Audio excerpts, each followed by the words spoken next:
on, the dull eyes had regained their fire, and there, sitting by the fire, and grinning at my surprise, was none other than Sherlock Holmes. He made a slight motion to me to approach him, and instantly, as he turned his face half round to the company once more, subsided into a doddering, loose-lipped senility. "Holmes," I whispered, "what on earth are you doing in this den?" "As low as you can," he answered.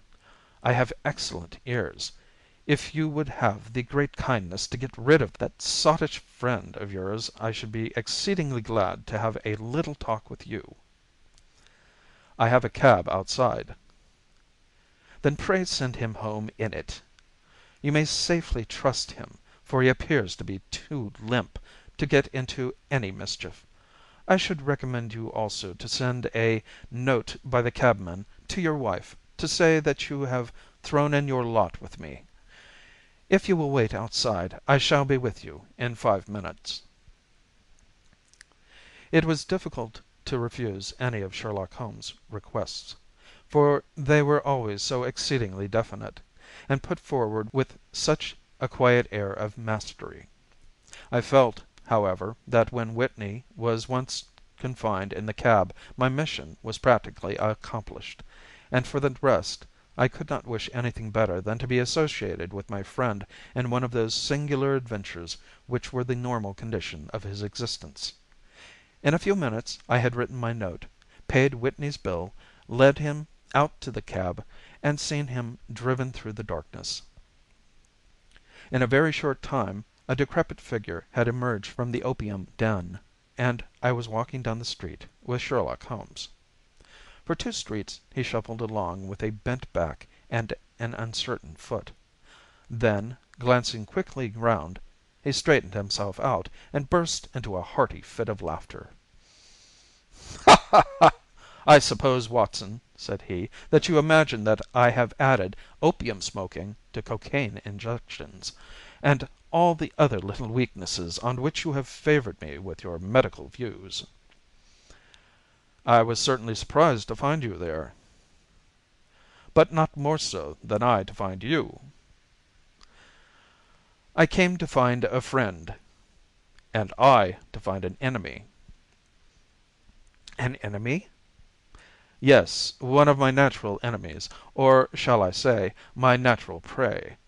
Briefly, Watson, I am in the midst of a very remarkable inquiry, and I have hoped to find a clue in the incoherent ramblings of these sots, as I have done before now. Had I been recognized in that den, my life would not have been worth an hour's purchase, for I have used it before now for my own purposes, and the rascally Lascar who runs it has sworn to have vengeance upon me. There is a trap door at the back of that building, near the corner of Paul's Wharf, which could tell some strange tales of what has passed through it upon the moonless nights." "What? You do not mean bodies?" "Ay, bodies, Watson. We should be rich men if we had £1,000 for every poor devil who has been done to death in that den. It is the vilest murder trap on the whole riverside, and I fear that Neville St. Clair has entered it never to leave it more. But our trap should be here." He put his 2 forefingers between his teeth and whistled shrilly, a signal which was answered by a similar whistle from the distance, followed shortly by the rattle of wheels and the clink of horses' hoofs. "Now, Watson," said Holmes, as a tall dog cart dashed up through the gloom, throwing out 2 golden tunnels of yellow light from its side lanterns, "you'll come with me, won't you?" "If I can be of use."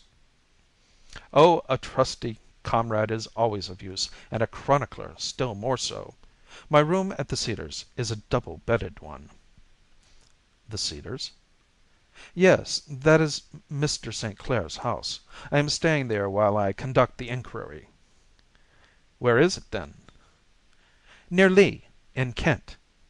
We have a 7-mile drive before us." "But I am all in the dark." "Of course you are. You'll know about it presently. Jump up here. All right, John. We shall not need you. Here's half a crown. Look out for me tomorrow, about 11. Give her head. So long, then." He flicked the horse with his whip, and we dashed away through the endless succession of sombre and deserted streets, which widened gradually until we were flying across a broad balustraded bridge, with the murky river flowing sluggishly beneath us. Beyond lay another dull wilderness of bricks and mortar, its silence broken only by the heavy, regular footfall of the policeman, or the songs and shouts of some belated party of revellers.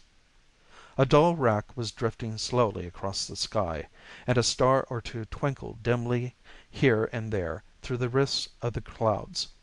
Holmes drove in silence, with his head sunk upon his breast, and the air of a man who is lost in thought, while I sat beside him, curious to learn what his new quest might be, which seemed to tax his powers so sorely, and yet afraid to break in upon the current of his thoughts. We had driven several miles, and were beginning to get to the fringe of the belt of suburban villas, when he shook himself, shrugged his shoulders, and lit up his pipe with the air of a man who has satisfied himself that he is acting for the best. "You have a grand gift of silence, Watson," said he. "It makes you quite invaluable as a companion. 'Pon my word, it is a great thing for me to have some one to talk to, for my own thoughts are not over pleasant.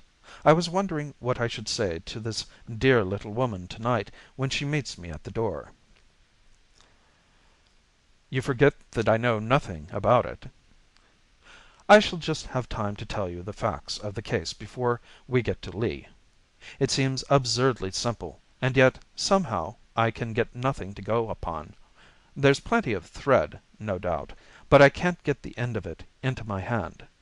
Now, I'll state the case clearly and concisely to you, Watson, and maybe you can see a spark where all is dark to me." "Proceed, then." "Some years ago, to be definite, in May, 1884, there came to Lee a gentleman, Neville St. Clair by name, who appeared to have plenty of money. He took a large villa, laid out the grounds very nicely, and lived generally in good style. By degrees he made friends in the neighbourhood, and in 1887 he married the daughter of a local brewer, by whom he now has 2 children. He had no occupation, but was interested in several companies, and went into town as a rule in the morning, returning by the 5:14 from Cannon Street every night.